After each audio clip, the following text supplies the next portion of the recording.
हम सब मिलकर देशभक्ति का जश्न मनाएं। हर दिल में तिरंगा, हर घर तिरंगा फहराएं।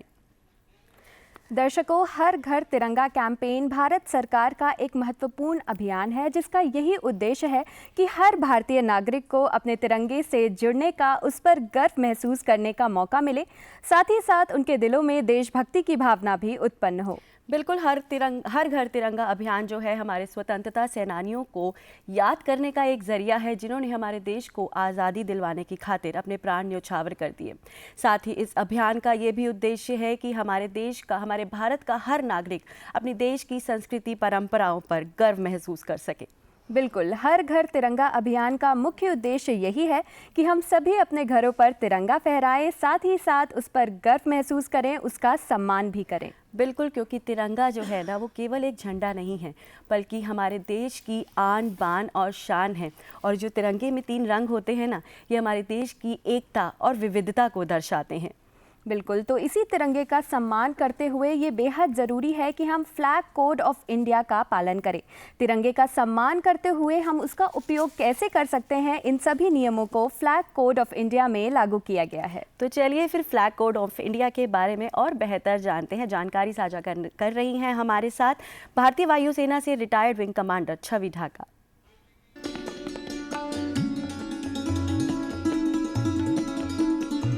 केसरिया, सफेद और हरे रंग के तिरंगे और केंद्र में अशोक चक्र के साथ भारतीय राष्ट्रीय ध्वज राष्ट्रीय एकता का प्रतीक है।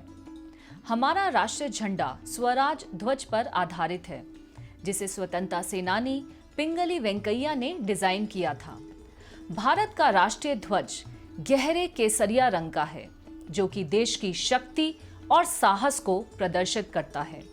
तो दूसरी तरफ सफेद धर्म चक्र के साथ शांति और सत्य का प्रतीक है और इस पर बने चक्र को धर्म चक्र कहते हैं। निचली यानी कि हरी पट्टी धरती की उर्वरता, विधि और भूमि की पवित्रता को दर्शाती है। राष्ट्रीय ध्वज के बीच में बने 24 तीलियां मनुष्य के गुणों को प्रदर्शित करने के साथ साथ चारों तरफ विकास, प्रगति, निरंतरता और कर्तव्य को संदेश देती हैं।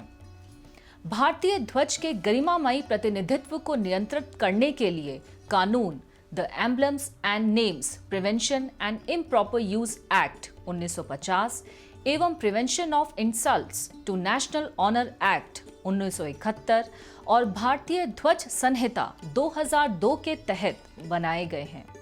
भारतीय ध्वज संहिता 26 जनवरी 2002 को प्रभावी हुए थे। भारतीय ध्वज संहिता के खंड 2.1 के अनुसार आम जनता, निजी संगठनों, शैक्षणिक संस्थाओं आदि के सदस्यों द्वारा राष्ट्रीय ध्वज की गरिमा और सम्मानों के अनुरूप राष्ट्रीय ध्वज के प्रदर्शन पर कोई प्रतिबंधन नहीं होगा। झंडे का कोई अन्य प्रतीकात्मक प्रतिनिधित्व नहीं होना चाहिए। झंडे को क्षैतिज दिशा में फहराना चाहिए और केसरिया रंग हमेशा सबसे ऊपर रखना चाहिए। मध्य में अशोक चक्र जीवन के चक्र का प्रतिनिधित्व करता है। झंडे की लंबाई और चौड़ाई का अनुपात 3:2 होना चाहिए। भारतीय मानक ब्यूरो द्वारा मानक प्रोटोकॉल के अनुसार ही भारतीय राष्ट्रीय ध्वज का निर्माण किया जाता है। आधिकारिक प्रदर्शन के लिए केवल उन्हीं झंडों का उपयोग किया जा सकता है जो भारतीय मानक ब्यूरो द्वारा निर्धारित विशिष्टताओं के अनुरूप हो और उस पर भारतीय मानक ब्यूरो का चिन्ह भी होना चाहिए। 15 अगस्त को ध्वजारोहण किया जाता है और 26 जनवरी को तिरंगा फहराया जाता है। ध्वजारोहण और झंडा फहराने के बीच एक बड़ा अंतर है। जब तिरंगे को नीचे से रस्सी के माध्यम से खींचकर फहराया जाता है तो इसे ध्वजारोहण फ्लैग होइस्टिंग कहते हैं, लेकिन 26 जनवरी को तिरंगा ऊपर ही बंधा होता है, जिसे पूरा खोलकर फहराया जाता है। इसे झंडा फहराना फ्लैग अनफर्लिंग कहते हैं। जब भी राष्ट्रीय ध्वज फहराया जाए तो उसे सम्मानपूर्ण स्थान दिया जाए। राष्ट्रीय ध्वज को ऐसी जगह लगाया जाए जहां से वह स्पष्ट रूप से दिखाई दे।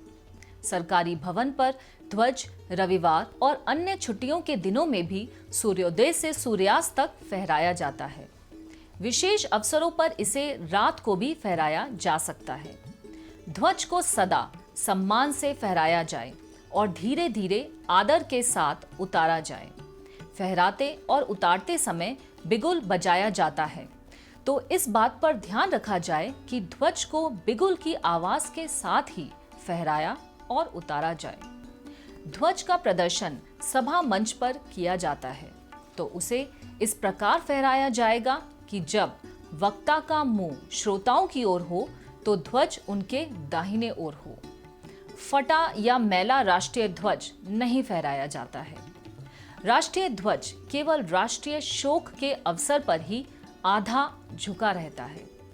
किसी दूसरे ध्वज या पताका को राष्ट्रीय ध्वज से ऊंचा या ऊपर नहीं लगाया जाएगा, न ही बराबर में रखा जाएगा।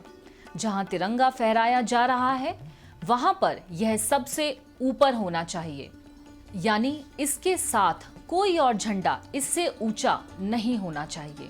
ध्वज पर कुछ भी लिखा या छपा नहीं होना चाहिए। जब ध्वज फट जाए या मैला हो जाए तो उसे ससम्मान पूरा नष्ट किया जाए। राष्ट्रीय ध्वज तिरंगे का व्यावसायिक उपयोग नहीं किया जाना चाहिए। जिस भी खंबे या स्तंभ पर झंडा लगा हो उस पर किसी तरह का विज्ञापन नहीं होना चाहिए।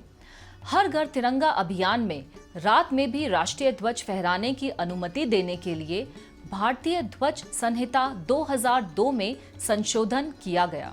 भारतीय ध्वज संहिता 2002 में 20 जुलाई 2022 के संशोधन के बाद फ्लैग कोड 2022 के अनुसार जहां ध्वज खुले में प्रदर्शित किया जाता है या किसी नागरिक के घर पर प्रदर्शित किया जाता है वहां इसे दिन रात फहराया जा सकता है, जबकि पहले तिरंगे को सूर्योदय से सूर्यास्त तक ही लगाने की अनुमति थी। और राष्ट्रीय ध्वज तिरंगा हमारी अनेकता में एकता का गौरवशाली प्रतीक है। 3 रंगों में रंगा है ये प्यारा तिरंगा, हर रंग में छिपा है एक गहरा संदेश। केसरिया बताता है वीरता की कहानी, श्वेत रंग में है शांति की रवानी, हरे में बसा है हरियाली का संसार। तिरंगे की शान में हमारा सारा प्यार।